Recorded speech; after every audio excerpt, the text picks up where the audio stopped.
Hi students, today's our topic is isolation, identification and analysis of glyceretinic acid. Glyceretinic acid it is mainly obtained from the plant called name it is Glycyrrhiza glabra. So the main biological source of the Glycyrrhiza glabra is dried unpeeled roots as well as stolons. So it is used nowadays. It is used as a natural sweetening agent to mask the better taste of the drugs. In various formulation, we are using the Glycyrrhiza glabra, right? So coming to the glyceretinic acid, it is the source of the glyceretinic acid is it is obtained from the dried unpeeled roots and stolons of the Glycyrrhiza glabra. So the plant Glycyrrhiza glabra is also called as licorice. It is belongs to the family of Leguminosae or Fabaceae. Next, the ingredient that is glyceretinic acid. It is belongs to the triterpenoidal glycoside. Triterpenoidal glycoside.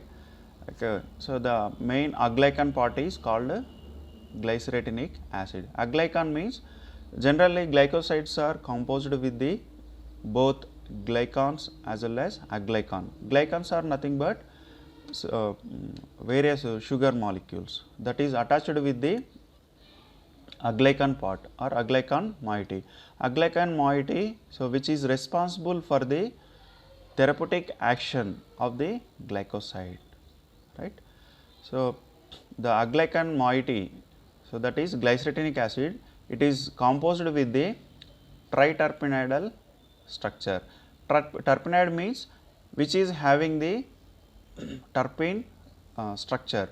So terpene means C5H8 molecules, right. So triterpenoidal this glyceretinic acid, it is belongs to the triterpenoidal glycoside, triterpenoidal saponin glycoside. Saponin glycosides are nothing but which produces the foam when we are adding the some little amount of the water with gentle shaking. So saponin glycosides are nothing but which produces the foam which upon addition of the water with gentle shaking. So the main use of the glyceretinic acid is, so it is used as an anti-ulcer. The drug glyceretinic acid, it is used as an anti-ulcer property. Next, coming to the isolation of the glyceretinic acid. So the first step is accurately take the weighed quantity of Glycyrrhiza powder and it is preliminarily extracted with the chloroform. Next, go for the filtration process. After filtration, you are getting the both the things. At the bottom, you are getting the filtrate. At the top, you are getting the mark. So take this mark and it is extracted with the furtherly extracted with the 0.5 molar of sulfuric acid for 1 hour. After then afterward, you go for the again go for the filtration process. To the filtrate, so you are adding the 3 times more volume of the chloroform and go for the extraction process. Next, you you transfer the complete solution mixture into the separating funnel and separate the chloroform layer. So repeat the these above steps until the complete drug will be extracted. So afterward, so whatever the collected chloroform layers, so you combine all the chloroform layers in one container, single container, and go for the distillation or evaporation of the chloroform. So finally, after evaporation of the chloroform, at the bottom you are getting the residue. Finally, you are getting the residue which contains or which consists of the glyceretinic acid. So this is the isolation procedure for the glyceretinic acid. Next, coming to the identification process. Mainly, so the first identification test, that is Lieberman test. So coming to the Lieberman test, first you take the 3 ml of the extract or sample. To this add 3 ml of acetic anhydride and go for the gentle heating followed by cooling process. To this add drop of concentrated sulfuric acid. So, it will gives the blue color which indicates the presence of triterpenoids. Next, second test is Lieberman-Bouchard test. So, in this process or in this test, take the 3 ml of sample extract. To this add 2 ml of chloroform, 1 ml of acetic anhydride and 1 drop of concentrated sulfuric acid, which will gives the blue green to red orange color. So, that indicates the presence of triterpenoids as well as steroidal components.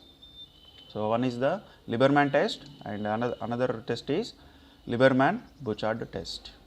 Next, coming to the analysis of the glycyrrhetinic acid. So, in the analytical process, we are using the thin layer chromatography as shown in the figure below, right. So, in this thin layer chromatography, we are using the silica gel G as a stationary phase. Stationary phase is composed with the silica gel and the liquid that is mobile phase. So, 7:1:2 ratio of the butanol, glacial acetic acid and water.